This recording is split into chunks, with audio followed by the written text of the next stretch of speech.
ಲಕ್ಷ್ಮೀ ಸ್ಪರ್ಧಾ ಅಕಾಡೆಮಿ ವತಿಯಿಂದ ಇಂದಿನ ವಿಶೇಷವಾದಂಥ ಕೆಸೆಟ್ ವಿಶೇಷವಾದಂಥ ತರಗತಿ ನಾವು ಆರಂಭ ಮಾಡ್ತಿದ್ವಿ. ಇದಕ್ಕೆಲ್ಲ ಸಹಕಾರ ಏನಪ್ಪ ಅಂದ್ರೆ ಲಕ್ಷ್ಮೀ ಸ್ಪರ್ಧಾ ಅಕಾಡೆಮಿಯ ನಿರ್ದೇಶಕರಾದಂಥ ಉರ್ಕಂದಪ್ಪ ಸಾರ್ ಅವರ ಸಹಕಾರ ಅತ್ಯಮೂಲ್ಯವಾಗಿದೆ. ಅದರ ಜೊತೆಯಲ್ಲಿ ಇಂದಿನ ನಾವೇನಪ್ಪ ಅಂದ್ರೆ ಇತ್ತೀಚಿನ ದಿನಗಳೇನಪ್ಪ ಅಂದ್ರೆ ಕೆಸೆಟ್ ಪ್ರತಿಯೊಬ್ಬ ವ್ಯಕ್ತಿಗಳೇನಪ್ಪ ಅಂದ್ರೆ ಅತ್ಯವಶ್ಯಕವಾಗಿರುವಂಥದ್ದು. ಯಾಕಂತಂದ್ರೆ ಇಲ್ಲಿ ಇತ್ತೀಚಿನ ದಿನಗಳೇನಪ್ಪ ಅಂತಂದ್ರೆ ಪ್ರತಿಯೊಂದು ಏನಂತಂದ್ರೆ ಎಲಿಜಿಬಿಲಿಟಿ ಟೆಸ್ಟ್ಗಳು ನಮ್ಮ ಜೀವನಕ್ಕೆ ಅಮೂಲ್ಯವಾಗಿರುವಂಥದ್ದು. ಅದ್ರ ಜೊತೆಲಿ ಏನಪ್ಪ ಅಂದ್ರೆ ಕೆಸೆಟ್ನ ಸ್ಪರ್ಧಾರ್ಥಿಗಳಿಗೆ ಕಿವಿ ಮಾತಿಯನ್ನು ಹೇಳೋದಂದ್ರೆ ಇಲ್ಲಿ ನಾವೇನಪ್ಪ ಅಂದ್ರೆ ಪ್ರತಿ ಇವಾಗ ಏನಂತಂದ್ರೆ ಟಿ ಏನಂತಾರೆ ಒನ್ ಟೈಮ್ ಇಲ್ಲದೆ ಎರಡನೇ ಸರಿ ನಾವು ಪಾಸ್ ಆಗ್ಬೋದು. ಆದ್ರೆ ಕೆಸೆಟ್ ಇದೆಲ್ಲ, ಈ ಕೆಸೆಟ್ ಏನಂತಂದ್ರೆ ಅತಿ ಬೇಗನೆ ನಾವು ಎಲಿಜಿಬಲ್ ಆಗ್ಲಿಕ್ಕೆ ಸಾಧ್ಯ ಇಲ್ಲ. ಆದ್ರೂ ಸಹ ಏನಂತಂದ್ರೆ ಕೆಲವು ಕೆಸೆಟ್ ಸ್ಪರ್ಧಾರ್ಥಿಗಳೇನಪ್ಪ ಅಂದ್ರೆ ಅಪೀರಿಂಗ್ ಆಯ್ಕೆ ಅವರು ಏನಂತಂದ್ರೆ ಕೆಸೆಟ್ ಎಲಿಜಿಬಲ್ ಆಗ್ತಾರೆ. ಆದ್ರೂ ಸಹ ಏನಂತಂದ್ರೆ ಅವರು ಆಗ್ಯಾರ ನಾವು ಆಗಿಲ್ಲ ಅಂತೇಳಿ ನಾವು ಕೊಡುವುದೇ ಬೇಡ. ಯಾಕಂತಂದ್ರೆ ಇವು ಕೆಲವರು ಏನಂತಂದ್ರೆ ಕೆಲವರು ಅವರವರ ನಾಲೆಜ್ಗೆ ತಕ್ಕಂತೆ ಅವರು ಆಗ್ತಿರ್ತಾರೆ. ಬಟ್ ಇತ್ತೀಚಿನ ದಿನಗಳೇನಪ್ಪ ಅಂದ್ರೆ ನಾವೆಲ್ಲರೂ ಏನಂತಾರೆ ವಿಷಯ ಪಾಂಡಿತ್ಯವನ್ನು ಪಡ್ಕೊಬೇಕಂದ್ರೆ ಪ್ರತಿಯೊಂದು ವಿಷಯವನ್ನು ನಾವೇನ್ ಮಾಡ್ಬೇಕಂದ್ರೆ ಸ್ಮಾರ್ಟ್ ಆಗಿ ಕೆಲಸ ಮಾಡ್ಬೇಕಾಗ್ತದೆ. ಯಾಕಂತಂದ್ರೆ ಪ್ರತಿಯೊಂದು ಬುಕ್ಗಳು ಏನಪ್ಪ ಅಂದ್ರೆ ನಮ್ಮ ರಾಜ್ಯಶಾಸ್ತ್ರ ವಿಷಯಕ್ಕೆ ಸಂಬಂಧಪಟ್ಟಂತೆ ಹಲವಾರು ಬುಕ್ಗಳು ಇವೆ. ಬಟ್ ಏನಪ್ಪ ಅಂದ್ರೆ ನಾವೇನ್ ಮಾಡ್ಬೇಕಂತಂದ್ರೆ ಒಂದು ಕೆಸೆಟ್ ಒಂದು ಕೆಸೆಟ್ ಇದೆಯಲ್ಲ, ಆ ಎಲಿಜಿಬಲ್ ಆಗ್ಬೇಕಾದ್ರೆ ನಾವೇನ್ ಮಾಡ್ಬೇಕಂದ್ರೆ 6ರಿಂದ 10ನೇ ತರಗತಿಯ ಪಠ್ಯ ಪುಸ್ತಕಗಳನ್ನು ಗೌರ್ಮೆಂಟ್ ಪಠ್ಯ ಪುಸ್ತಕ ನಾವೇನ್ ಮಾಡಬೇಕು ಅಧ್ಯಯನ ಮಾಡ್ಬೇಕಂತ. ಅದೇನಪ್ಪ ಅಂದ್ರೆ ಆಲ್ಮೋಸ್ಟ್ ಏನ್ ಅನ್ಬೇಕಂತಂದ್ರೆ ನಮ್ಮ ರಾಜ್ಯಶಾಸ್ತ್ರಕ್ಕೆ ಸಂಬಂಧಪಟ್ಟಂತೆ ನಾವೇನ್ ಮಾಡ್ಬೇಕಂದ್ರೆ ಅಧ್ಯಯನ ಮಾಡಬೇಕು. ಅದ್ರ ಜೊತೆಲಿ ಏನಪ್ಪ ಅಂತಂದ್ರೆ ನೀವೆಲ್ಲ ಆಲ್ಮೋಸ್ಟ್ ಏನಂತಾರ ಎಲ್ಲಾ ಸ್ಪರ್ಧಾರ್ಥಿಗಳು ಕೆಸೆಟ್ನ ಎಲ್ಲಾ ಸ್ಪರ್ಧಾರ್ಥಿಗಳು ಏನ್ ಮಾಡ್ಬೇಕಂತಂದ್ರೆ ನೀವು ಇತ್ತೀಚಿನ ದಿನಗಳಲ್ಲಿ ಅಂತಂದ್ರೆ ನಾವು ಕೆಸೆಟ್ನ ವಿಶೇಷವಾದಂತ ಒಂದು ತರಗತಿ ನಾವೇನ್ ಮಾಡಿವಿ ಹಮ್ಮಿಕೊಂಡಿವಿ ನಮ್ಮ ಲಕ್ಷ್ಮೀ ಕಂಪ್ಯೂಟರ್ ವತಿಯಿಂದ. ಇಲ್ಲೇನಪ್ಪ ಅಂದ್ರೆ ನಾವು ಇತ್ತೀಚಿನ ದಿನಗಳಲ್ಲಿ ಏನಪ್ಪ ಅಂತಂದ್ರೆ ಇಲ್ಲಿ ಪ್ರತಿಯೊಂದು ಏನಪ್ಪ ಅಂದ್ರೆ ಕನ್ನಡದಲ್ಲಿ ಏನಪ್ಪ ಅಂದ್ರೆ ಹಳೆ ಕನ್ನಡ ಕವಿಗಳು, ಹೊಸ ಕನ್ನಡದ ಕವಿಗಳು ಯಾವ ರೀತಿ ಇರ್ತಾರಲ್ಲ ಅದೇ ರೀತಿ ಏನಂತಂದ್ರೆ ನಾವು ಇಲ್ಲಿ ನಮ್ಮ ರಾಜಕೀಯ ಸಿದ್ಧಾಂತಗಳು ಅಥವಾ ರಾಜಕೀಯ ತತ್ವಜ್ಞಾನಗಳು ಅವ್ರು ಏನ್ ಮಾಡ್ತಾರೆ, ಯಾವ ನಿರಂಕುಶದಲ್ಲಿ ಯಾರು ಬರ್ತಾರ, ಆದರ್ಶವಾದಲ್ಲಿ ಯಾರು ಬರ್ತಾರ, ಮೂಲಭೂತದಲ್ಲಿ ಯಾರು ಬರ್ತಾರ ಅನ್ನೋದ್ರ ಬಗ್ಗೆ ಏನಪ್ಪ ಅಂದ್ರೆ ನಮಗೆ ಸರಿಯಾದ ಮಾಹಿತಿ ಇರೋದಿಲ್ಲ. ಯಾಕಂದ್ರೆ ನಾವೇನ್ ಮಾಡ್ಕೊಂತಂದ್ರೆ ಪ್ರತಿಯೊಂದು ಏನ್ ಮಾಡ್ಕೊಂತಂದ್ರೆ ಹಂಗೆ ಓದೋದೇ. ಬಟ್ ಏನಂತಂದ್ರೆ ಇಲ್ಲಿ ನಾವೇನಪ್ಪ ಅಂದ್ರೆ ಇತ್ತೀಚಿನ ದಿನಗಳೇನಪ್ಪ ಅಂದ್ರೆ ನಾವು ಪ್ರತಿಯೊಂದ್ರೆ ಇಲ್ಲಿ ನಿರಂಕುಶವಾದಿಗಳು ಅಂದ್ರೆ ಟೋಟಲ್ ರಿಟರ್ನ್ ಅಂದ್ರೆ ಇದರಲ್ಲಿ ಯಾರು ಬರ್ತಾರ ಅನ್ನೋದ್ರ ಬಗ್ಗೆ ನಮ್ಗೇನಪ್ಪ ಅಂದ್ರೆ ಗೊತ್ತಿರ್ತವೆ. ಬಟ್ ನಾವೇನ್ ಮಾಡ್ಬೇಕಂತಂದ್ರೆ ಅದನ್ನ ಸರಳವಾದಂತ ರೀತಿಯಲ್ಲಿ ಸ್ಮಾರ್ಟ್ ಆಗಿ ನಾವೇನ್ ಮಾಡ್ಬೇಕಂತಂದ್ರೆ ತೆಗೆದುಕೋಬೇಕಾಗ್ತದೆ. ಇದರಲ್ಲಿ ಏನಪ್ಪ ಅಂದ್ರೆ ಇಲ್ಲಿ ನಿರಂಕುಶವಾದಿಗಳು ಯಾರಪ್ಪ ಅಂದ್ರೆ ಟೋಟಲ್ ರಿಟರ್ನ್ ಅಂದ್ರೆ ಕಾಮನ್ ಆಗಿ ನಾವೇನಪ್ಪ ಅಂದ್ರೆ ಯಾರು ಬರ್ತಾರಪ್ಪ ಅಂದ್ರೆ ಮುಸೋಲಿನಿ ಅಂತಂದ್ರೆ ತ್ಯಾಜ್ಯವಾದ ಬರ್ತಾನೆ. ನೆಕ್ಸ್ಟ್ ಏನಪ್ಪ ಅಂದ್ರೆ ಹಿಟ್ಲರ್ ನಾಜಿವಾದ. ಇವ್ರೇನಪ್ಪ ಅಂದ್ರೆ ಈಗಾಗಲೇ ವರ್ಲ್ಡ್ ವಾರ್, ಪ್ರಥಮ ವರ್ಲ್ಡ್ ವಾರ್ ಆಗಿರ್ಬೋದು ಮತ್ತು ದ್ವಿತೀಯ ವರ್ಲ್ಡ್ ವಾರ್ ಇಲ್ಲೆಲ್ಲ ಏನಂತಂದ್ರೆ ಅವರೆಲ್ಲ ತಮ್ಮದಾದಂತ ಸಿದ್ಧಾಂತಗಳನ್ನು ಅವರು ಹೊರಡಿಸ್ತಿರ್ತಾರೆ. ಅದೇ ನಂತರ ಏನಪ್ಪ ಅಂದ್ರೆ ಇಲ್ಲಿ ನೆಕ್ಸ್ಟ್ ಯಾರು ಬರ್ತಾರೆ ಅಂತಂದ್ರೆ ಒಪ್ಪಂದವಾದಿಗಳು ಮತ್ತು ಸಾಮಾಜಿಕ ಒಪ್ಪಂದ ಸಿದ್ಧಾಂತದಲ್ಲಿ ಇಲ್ಲಿ ಯಾರು ಬರ್ತಾರ ಅನ್ನೋದ್ರ ಬಗ್ಗೆ ನಮಗೆ ಬೇಕಾಗ್ತದೆ. ಯಾಕಂದ್ರೆ ಇಲ್ಲಿ ನಮಗೆ ಏನಂತಂದ್ರೆ ಇಲ್ಲಿ ಒಪ್ಪಂದವಾದಿಗಳು, ಯಾಕಂದ್ರೆ ಒಪ್ಪಂದವಾದಿಗಳು ಅಂತಂದ್ರೆ ನಮ್ಮಲ್ಲಿ ಒಂದು ರಾಜ್ಯ ಉಗಮ ಆಗ್ಬೇಕಾಗಿದ್ರೆ ಯಾವ ರೀತಿ ಉಗಮ ಆಯ್ತು ಅಂದ್ರೆ ನೈಸರ್ಗಿಕದಲ್ಲಿ ವಾಸವಾಗಿರುವಂತ ಜನರಪ್ಪ ಅಂತಂದ್ರೆ ಇವು ಥಾಮಸ್ ಅಬೆ ಏನ್ ಮಾಡ್ತಂದ್ರೆ ಪ್ರತಿಯೊಬ್ಬ ವ್ಯಕ್ತಿ ಏನಪ್ಪ ಅಂದ್ರೆ ಸ್ವಾರ್ಥ ಯಾವುದು, ಜಗಗಂಟ ಯಾವುದು, ಈ ರೀತಿಯಿಂದ ಏನಂತಂದ್ರೆ ತನ್ನದಾದಂತ ರೀತಿಯಲ್ಲಿ ಏನಂತಂದ್ರೆ ಜನರು ಬದುಕನ್ನು ಕಟ್ಟಿಕೊಳ್ತಿದ್ರು ಅನ್ನೋದ್ರ ಬಗ್ಗೆ ಇದೆಲ್ಲ. ಇಲ್ಲಿ ಪ್ರತಿಯೊಬ್ಬರು ಏನ್ ಮಾಡ್ತಾರೆ ಒಂದು ರಾಜ್ಯವನ್ನು ಕಟ್ಟಬೇಕಾದ್ರೆ ಅಲ್ಲಿ ಏನ್ ಮಾಡ್ತಾರೆ ಜನರ ನಡುವೆ ಯಾವ ರೀತಿಯಾಗಿ ಒಪ್ಪಂದ ಆಯ್ತು ಅನ್ನೋದ್ರ ಬಗ್ಗೆ ಏನಂತಾರೆ ಒಪ್ಪಂದವಾದಿಗಳಾದಂತ ಯಾರು ಬರ್ತಾನಂದ್ರೆ ಥಾಮಸ್ ಹಾಬ್ಸ್ ಬರ್ತಾನೆ, ನೆಕ್ಸ್ಟ್ ಜಾನ್ ಲಾಕ್ ಬರ್ತಾನೆ, ಆಮೇಲೆ ಜೆ ರೋಸೋ ಬರ್ತಾನೆ. ಇಲ್ಲಿ ಏನಪ್ಪ ಅಂದ್ರೆ ಈ ಒಪ್ಪಂದ ಸಿದ್ಧಾಂತದಲ್ಲಿ ನಿಮ್ಗೆ ಈಗಾಗಲೇ ಇರುವಂತ ರಾಜಕೀಯ ತಜ್ಞರಂತ ನಾವು ಹೇಳುವಂಥದ್ದು. ನೆಕ್ಸ್ಟ್ ಏನಪ್ಪಾ ಅಂದ್ರೆ ಇಲ್ಲಿ ಇವರು ಯಾರು ಬರ್ತಾರೆ ಅಂದ್ರೆ ಪ್ರಮುಖ ರೋಮನ್ ರಾಜಕೀಯ ಚಿಂತಕರು. ಯಾರು ಬರ್ತಾರಪ್ಪ ಅಂತಂದ್ರೆ ಪೋಲಿಬಿಯಸ್ ಬರ್ತಾನೆ ಮತ್ತು ಸಿಸರೋ ಬರ್ತಾರೆ.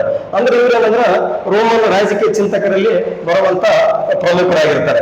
ಅಂದ್ರೆ ಯಾವ್ಯಾವ ಚಿಂತಕರು ಯಾವುದಲ್ಲಿ ಯಾವ ಯುಗದಲ್ಲಿ ಬಂದರು ಅನ್ನೋದ್ರ ಬಗ್ಗೆ ನಮಗೆ ಮಾಹಿತಿಯನ್ನು ಬೇಕಾಗುತ್ತದೆ.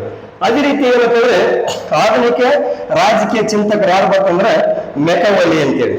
ಯಾಕಂತಂದ್ರೆ ಈ ಮೆಕವಲಿ ಇದನ್ನಲ್ಲ ಇತ್ತೇನಪ್ಪ ಅಂದ್ರೆ ಭಾರತದ ಪ್ರಾಚೀನ ರಾಜಕೀಯ ಚಿಂತಕರಾದಂತ ಯಾರಂದ್ರೆ ಕೋಟಿಲ ಕೃತಿ ಆದಂತ ಅರ್ಥಶಾಸ್ತ್ರ.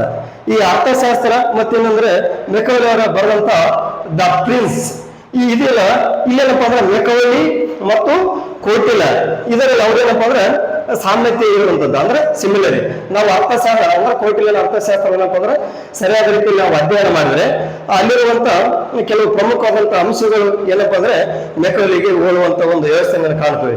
ಅಂದ್ರೆ ಈಗಾಗಲೇ ಏನಪ್ಪಾ ಅಂದ್ರೆ ಮೆಕವಲಿ ಆಧುನಿಕ ರಾಜಕೀಯ ಚಿಂತಕರಾದಂತ ಮೆಕವಲಿ ಇತ್ತೇನಪ್ಪ ಅಂದ್ರೆ ರಾಜ್ಯ ಎಂಬ ಪದವನ್ನು ಏನ್ ಬರ್ತಾರ 1513ರಲ್ಲಿ ರಾಜ್ಯ ಎಂಬ ಪದವೆಂದ್ರೆ 1513ರಲ್ಲಿ ಬಳಕೆ ಮಾಡಿರುವಂತದ್ದು ನಾವು ಕಾಣುತ್ತೇವೆ.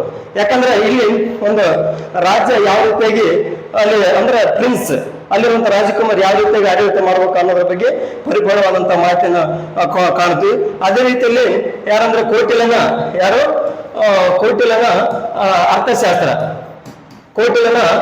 ಅರ್ಥಶಾಸ್ತ್ರ ಇದೆಯಲ್ಲ, ಇಲ್ಲಿ ಅರ್ಥಶಾಸ್ತ್ರದಲ್ಲಿ ಏನಪ್ಪಾ ಅಂದ್ರೆ ಇದು ಯಾವುದ್ರ ಬಗ್ಗೆ ಅಂತಂದ್ರೆ ರಾಜಾಡಳಿತದ ಬಗ್ಗೆ ನಮಗೆ ಪರಿಪೂರ್ಣವಾದಂತ ಮಾಹಿತಿಯನ್ನು ಕೊಡ್ತದ.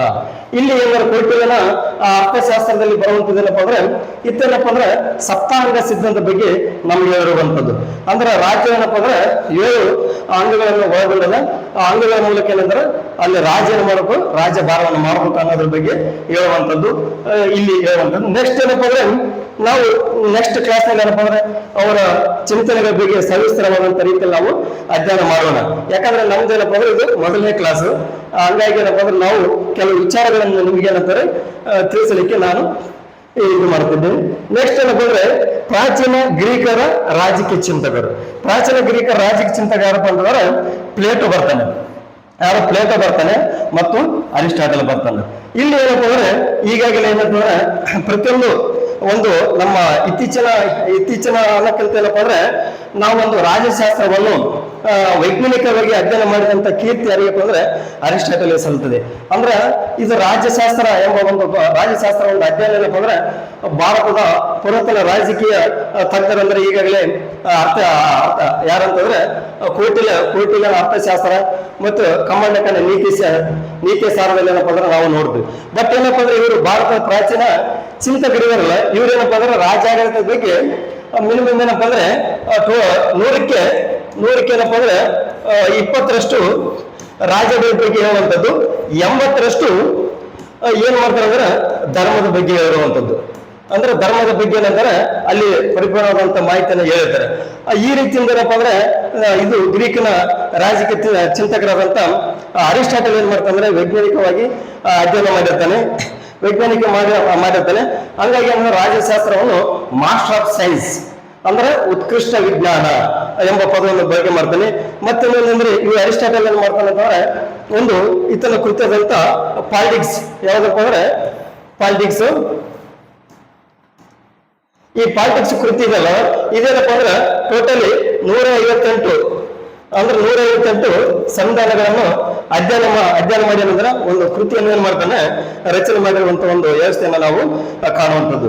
ಯಾಕಂತಂದ್ರೆ ಅದೇ ರೀತಿಯಲ್ಲಿ ಏನಂದ್ರೆ ನಾವು ಅರಿಸ್ಟಾಟಲ್ ಏನ್ ಮಾಡ್ತಂದ್ರೆ ರಾಜಶಾಸ್ತ್ರದ ಪ್ಲೇಟೋ ಅಂತ ನಾವು ಹೇಳುವಂಥದ್ದು.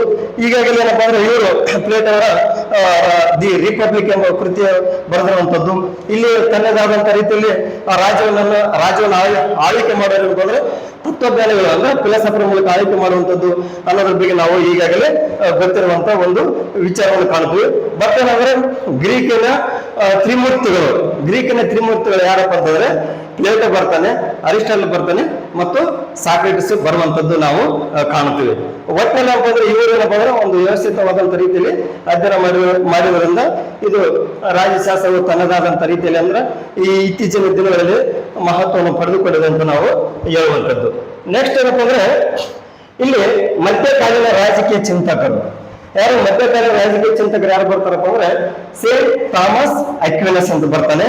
ನೆಕ್ಸ್ಟ್ ಡಾಂಟೆ ಅಂತ ಬರ್ತಾನೆ. ಓಕೆ, ಇಲ್ಲೇನಂತಂದ್ರೆ ನಾನು ಮೊದಲು ಹೇಳಿದೆ ಏನಪ್ಪ ಅಂದ್ರೆ ಯಾರ್ಯಾರು ಯಾವ ಕಾಲದಲ್ಲಿ ಬರ್ತಾರ ಅನ್ನೋದ್ರ ಬಗ್ಗೆ ಏನಪ್ಪ ಅಂದ್ರೆ ಫಸ್ಟಿಗೆ ನಮಗೆ ಮನವರಿಕೆ ಇರಬೇಕು, ಅದ್ರ ಬಗ್ಗೆ ಅರಿವು ಇರಬೇಕು. ಯಾಕೆ ಇದೇ ಸಂಬಂಧಪಟ್ಟಂತೆ ಏನ್ ಮಾಡಿದ್ರೆ ಮೊನ್ನೆ KVL ಎಕ್ಸಾಮ್ ನಲ್ಲಿ ಬರುವಂತ ಸಂದರ್ಭದಲ್ಲಿ ಏನ್ ಮಾಡಿದ್ರ ಚಿಂತಕರು ಯಾವ ಅದರಲ್ಲಿ ಬರ್ತಾರ ಅನ್ನೋದ್ರ ಬಗ್ಗೆ ಕೇಳಿರುವಂತದ್ದು ನಾವು ನೋಡ್ತೀವಿ. ಇಲ್ಲಿ ಅದೇ ರೀತಿಯಲ್ಲಿ ಅಂದ್ರೆ ನೆಕ್ಸ್ಟ್ ಸಂಪ್ರದಾಯವಾದಿಗಳಲ್ಲಿ ಯಾರು ಬರ್ತಾರಪ್ಪ ಅಂದ್ರೆ ಟ್ರೆಡಿಷನಲಿಸ್ಟ್ ಯಾರು ಬರ್ತಾರೆ ಅಂದ್ರೆ ಎಡ್ಮಂಡ್ ಬರ್ಕ್.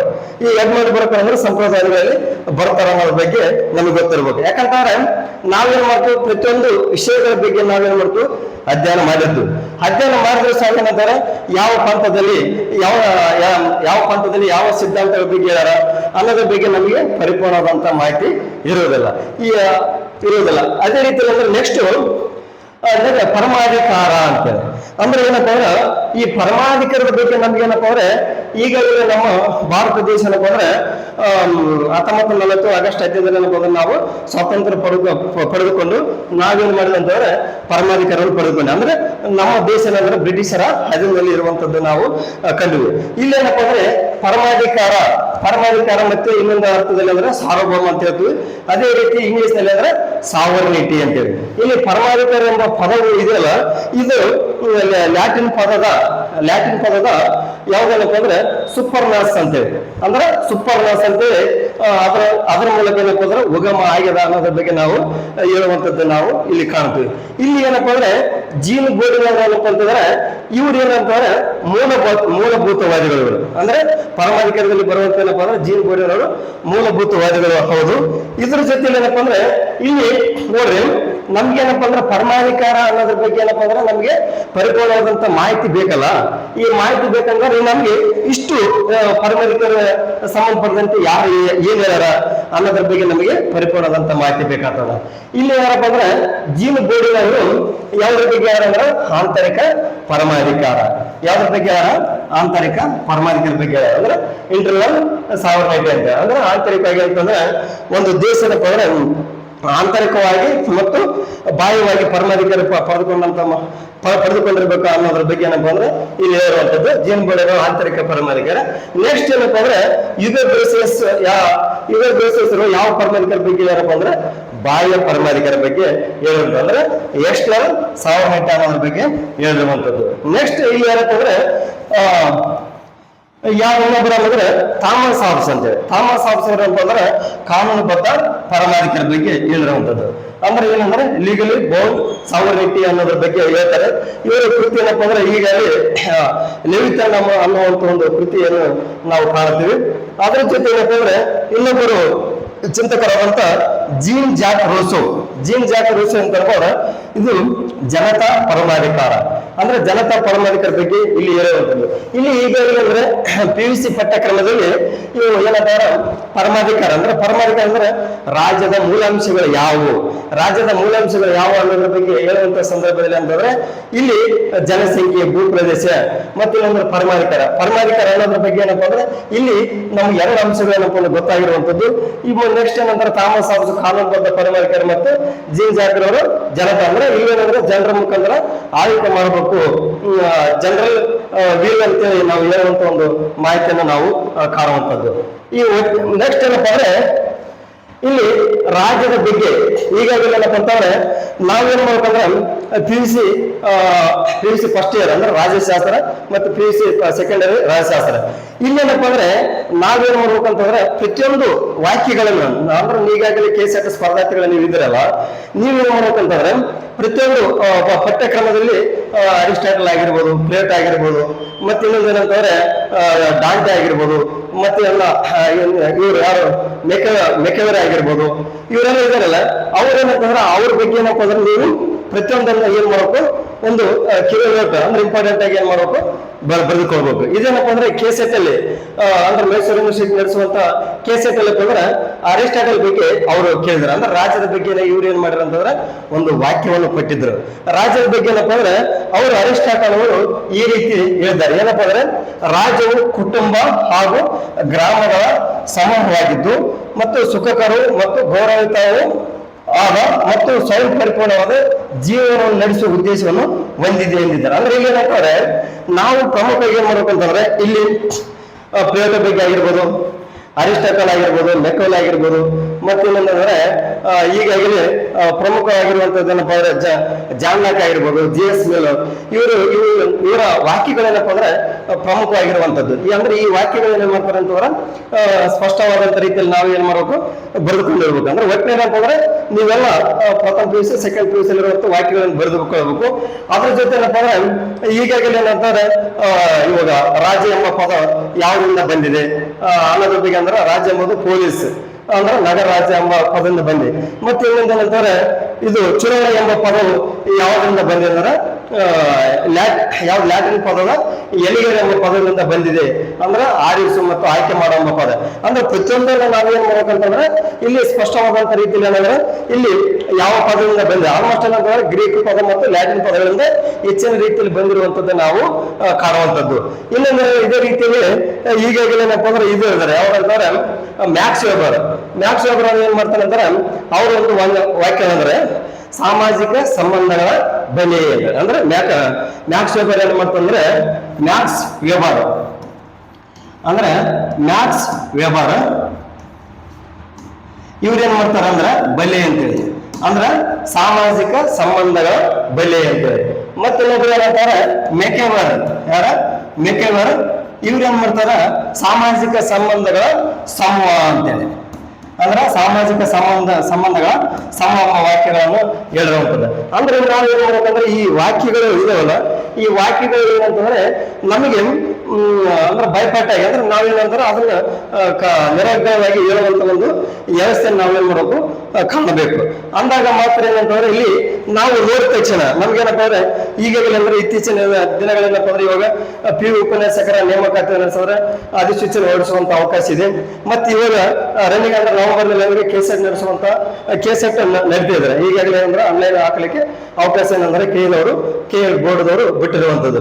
ಒಟ್ಟಿನಲ್ಲಿ ಏನಪ್ಪ ಅಂದ್ರೆ ನಾವೇನ್ ಮಾಡ್ಬೇಕಂದ್ರೆ ಅಧ್ಯಯನ ಏನ್ ಮಾಡ್ಬೇಕು, ಸ್ಮಾರ್ಟ್ ಆಗಿ ಮಾಡ್ಬೇಕು ಅನ್ನೋದ್ರ ಬಗ್ಗೆ ತಮಗೆ ಹೇಳ್ತೀನಿ. ನೆಕ್ಸ್ಟ್ ಏನಪ್ಪ ಅಂದ್ರೆ ಇಲ್ಲಿ ಇತ್ತೀಚೆಗೆ ಏನಪ್ಪ ಅಂದ್ರೆ ಮೊನ್ನೆ UGC ನೆಟ್ ಅವರು ಅಂದ್ರೆ UGC ನೆಟ್ ಅವ್ರು ಏನ್ ಮಾಡಿದ್ರೆ ಆಫ್ಲೈನ್ ಮುಖಾಂತರ ಏನಂದ್ರೆ ಮೊನ್ನೆ ಎಕ್ಸಾಮ್ ನಡೆಸಿದ್ರು.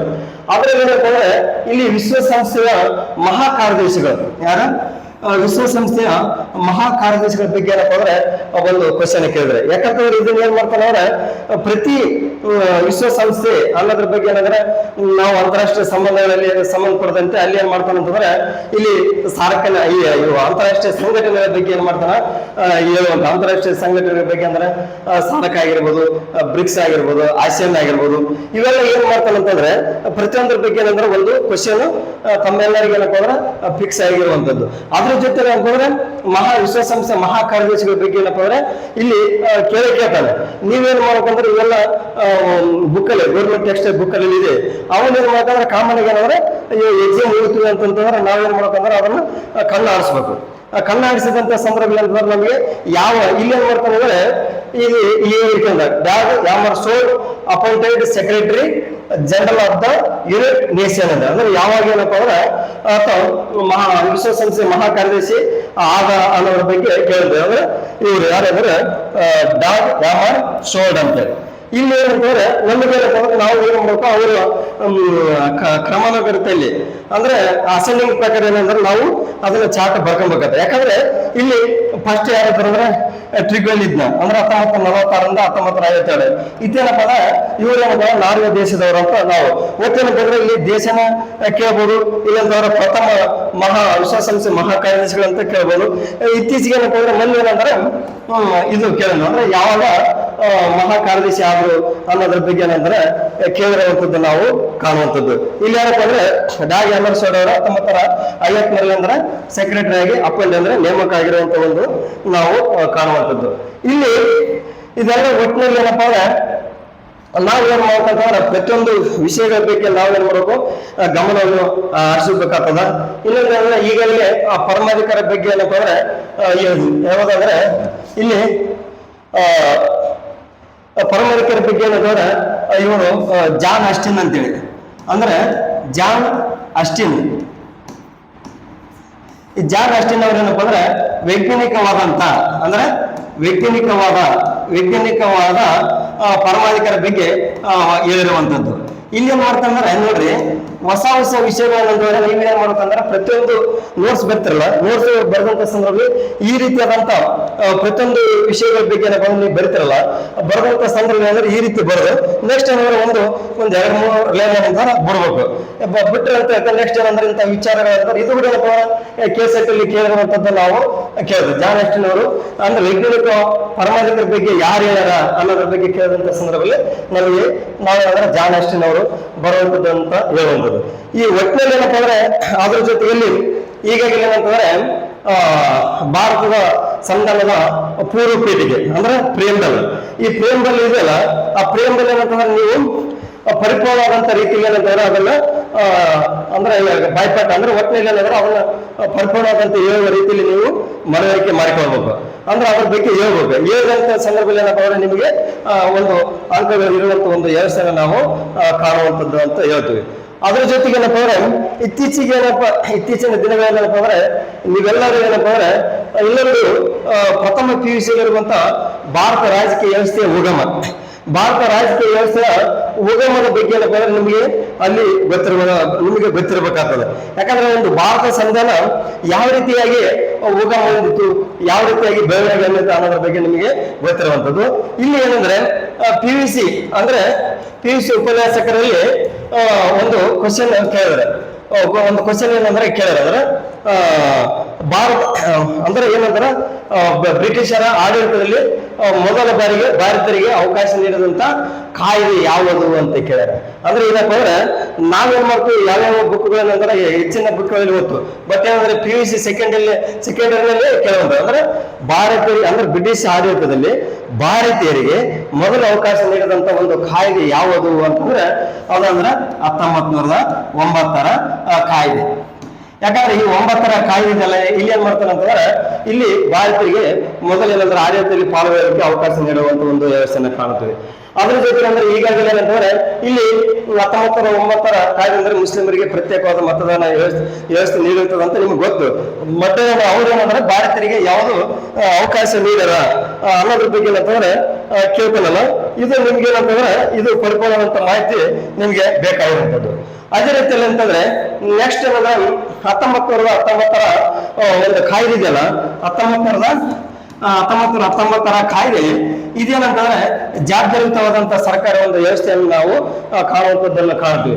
ಬಟ್ ಇಲ್ಲಿ ಏನಂತಂದ್ರೆ ಇಲ್ಲಿ 1919 ಅಂತಂದ್ರೆ ಈಗಾಗಲೇ ಇಲ್ಲಿ ಏನ್ ಮಾಡ್ತಾರೆ ದ್ವಿ ಸರ್ಕಾರ ವ್ಯವಸ್ಥೆ ಅಂದ್ರೆ ಡೈರೆಕ್ಟ್ ಎಂಬ ಒಂದು ಪದ, ಡೈರೆಕ್ಟ್ ಅಂದ್ರೆ ಇಲ್ಲಿ ಡೈರೆಕ್ಟ್ ಅಂತಂದ್ರೆ ದ್ವಿ ಸರ್ಕಾರ ಅಂದ್ರೆ ಇಲ್ಲಿ ಡೈರೆಕ್ಟ್ ಅಂದ್ರೆ ದ್ವಿ ಸರ್ಕಾರ ಎಲ್ಲಿ ಕಾಣ್ತು ಅಂತಂದ್ರೆ ಪ್ರಾಂತದಲ್ಲಿ ಕಾಣುವಂಥದ್ದು ನಾವು ಕಾಣ್ತೀವಿ. ಇಲ್ಲಿ ಅಂತಂದ್ರೆ ಪ್ರಾಂತದಲ್ಲಿ ಇರ್ತದೆ. ಆಮೇಲೆ ಏನ್ ಮಾಡ್ತಾರೆ ಅಂದ್ರೆ 1935 ಕಾಯ್ದೆ, 1935 ಕಾಯ್ದೆ ಪ್ರಕಾರ ಅಂತಂದ್ರೆ ಕೇಂದ್ರದಲ್ಲಿ ಏನ್ ಮಾಡ್ತಾರೆ ದ್ವಿ ಸರ್ಕಾರ ವ್ಯವಸ್ಥೆಯನ್ನು ನಾವು ಕಾಣುವಂತ ಒಂದು ವ್ಯವಸ್ಥೆ ಕಾಣ್ತೀವಿ. ಈ ಕಾಯ್ದೆಗಳಿದಾವಲ್ಲ, ಈ ಕಾಯ್ದೆಗಳ ಬಗ್ಗೆ ನಿಮ್ಗೆ ಏನಂದ್ರೆ ಪರಿಪೂರ್ಣವಾದಂತ ಮಾಹಿತಿ ಬೇಕಾಗ್ತದೆ. ಅಂದ್ರೆ 1935 ಕಾಯ್ದೆ ಅಂದ್ರೆ ಭಾರತದ ಸಂವಿಧಾನದ ಇದೇನಂದ್ರೆ ಬ್ಲೂ ಪ್ರಿಂಟ್ ಅಂದ್ರೆ ನೀಲ ನಕಾಶೆ ಅನ್ನೋದ್ರ ಬಗ್ಗೆ ನಿಮ್ಗೆ ಈಗಾಗಲೇ ಗೊತ್ತಿರುವಂತದ್ದೊಂದು ವ್ಯವಸ್ಥೆಯನ್ನು ನಾವು ಕಾಣ್ತೀವಿ. ಒಟ್ಟಿನಲ್ಲಿ ಏನಪ್ಪಾ ಅಂದ್ರೆ ಇವೆಲ್ಲ ನಾವೇನ್ ಮಾಡ್ಬೇಕಂದ್ರೆ ಪ್ರತಿಯೊಂದನ್ನು ನಾವೇನ್ ಮಾಡ್ಬೇಕಂದ್ರೆ ನಿರರ್ಗಳವಾಗಿ ಏನ್ ಮಾಡ್ಬೇಕು, ಮಾಹಿತಿಯನ್ನು ನಾವು ಏನ್ ಮಾಡ್ಬೇಕು ನಾವು ಅರ್ಥ ಮಾಡ್ಕೊಂಬೇಕಾಗ್ತದೆ. ಅರ್ಥ ಮಾಡ್ಕೊಂಡಂತ ಸಂದರ್ಭದಲ್ಲಿ ನಿಮ್ಗೆ ಏನಾಗ್ತದೆ ಅಂದ್ರೆ ಒಟ್ಟಿನಲ್ಲಿ ಆ ವಿಷಯ ಕರಗತ್ತಾಗ್ತದೆ. ಯಾಕಂತಂದ್ರೆ ಯಾವುದೇ ಒಂದು ವಿಷಯ ಏನಪ್ಪಾ ಅಂದ್ರೆ ನಾವೇನ್ ಮಾಡ್ಬೇಕಂತಂದ್ರೆ ನಮ್ಮನ್ನೇ ನಾವೇನ್ ಮಾಡ್ಬೇಕು ರಿಮೆಂಬರ್ ಮಾಡ್ಬೇಕಾಗ್ತದೆ. ನೆಕ್ಸ್ಟ್ ಏನಂತಂದ್ರೆ ಕೊನೆ ಹಂತದಲ್ಲಿ ಏನಪ್ಪಾ ಅಂದ್ರೆ ನೀವೆಲ್ಲರೂ ಇನ್ನೊಬ್ಬರ ಬಗ್ಗೆ ಏನಂತಂದ್ರೆ ಚರ್ಚೆ ಮಾಡ್ಬೇಕಾಗ್ತದ. ಚರ್ಚೆ ಮಾಡೋದ್ರ ಜೊತೆಗೆ ಏನಂತಂದ್ರೆ ವಿಷಯವು ಸರಳವಾಗಿ ಉಳಿಯುವಂಥದ್ದು. ಯಾಕಂದ್ರೆ ಇನ್ನೊಂದು ಯಾವ ಒಬ್ಬ ವ್ಯಕ್ತಿ ಏನಪ್ಪ ಅಂದ್ರೆ ಅದು ಈಗಾಗಲೇ ಹೇಳ್ತಾನೆ ಸರ್ವಜ್ಞ ಹೇಳ್ತಾನೆ. ಅಂದ್ರೆ ಸರ್ವಜ್ಞ ಹೇಳ್ತಾನೆ ಅಂದ್ರೆ ಪ್ರತಿಯೊಬ್ಬ ವ್ಯಕ್ತಿಯಲ್ಲಿ ಏನಪ್ಪ ಅಂದ್ರೆ ಪ್ರತಿಯೊಬ್ಬ ವ್ಯಕ್ತಿಯಲ್ಲಿ ಒಂದೊಂದು ವಿಚಾರಗಳು ಇರುವಂತದ್ದು ಕಾಣ್ತದೆ. ಬಟ್ ಏನಂದ್ರೆ ಕೆಲವರು ಏನ್ ಮಾಡ್ತಾರೆ, ಕೆಲವು ವಿಷಯಗಳನ್ನ ಏನ್ ಮಾಡ್ತಾರೆ ಅಂದ್ರೆ ತಮ್ಮಲ್ಲಿ ತಾವು ಅಂದ್ರೆ ಪ್ರತಿಯೊಂದು ವಿಷಯಗಳನ್ನು ತಾವೇ ಇನ್ನೊಬ್ಬರಿಗೆ ಏನಾದ್ರೆ ಶೇರ್ ಮಾಡದೇ ಇರುವಂತ ಒಂದು ವ್ಯವಸ್ಥೆನ ಕಾಣ್ತೀವಿ. ಬಟ್ ಏನಾದ್ರೆ ಅದನ್ನೇನಾದ್ರೆ ಇನ್ನೊಬ್ಬರಿಗೆ ಶೇರ್ ಮಾಡಿದ್ರೆ ಅವರಲ್ಲಿರುವಂತ ಕೆಲವು ಮಾಹಿತಿಗಳೇನಪ್ಪ ಅಂದ್ರೆ ನಾವು ತಿಳಿಬೋದು. ಅಂದ್ರೆ ಅಲ್ಲಿ ಚಿಕ್ಕವರು ಇರ್ಬೋದು, ದೊಡ್ಡವರು ಇರ್ಬೋದು. ನಾವೇನ್ ಮಾಡ್ಬೇಕಂದ್ರೆ ವಿಷಯಗಳನ್ನಂದ್ರೆ ಇನ್ನೊಬ್ಬರಿಗೆ ಶೇರ್ ಮಾಡಿದಂತ ಸಂದರ್ಭದಲ್ಲಿ ನಾವೇನಂದ್ರೆ ನಮ್ಮ ವಿಷಯ ಏನಂತಂದ್ರೆ ನಾವೇನಂದ್ರೆ ವಿಷಯದಲ್ಲಿ ಜ್ಞಾನ ಭಂಡಾರ ಅಂದ್ರೆ ಪ್ರಭುತ್ವವಾಗಿ ಬೆಳಿಲಿಕ್ಕೆ ಸಾಧ್ಯ ಆಗ್ತದೆ ಅಂತ ಹೇಳುವಂಥದ್ದು.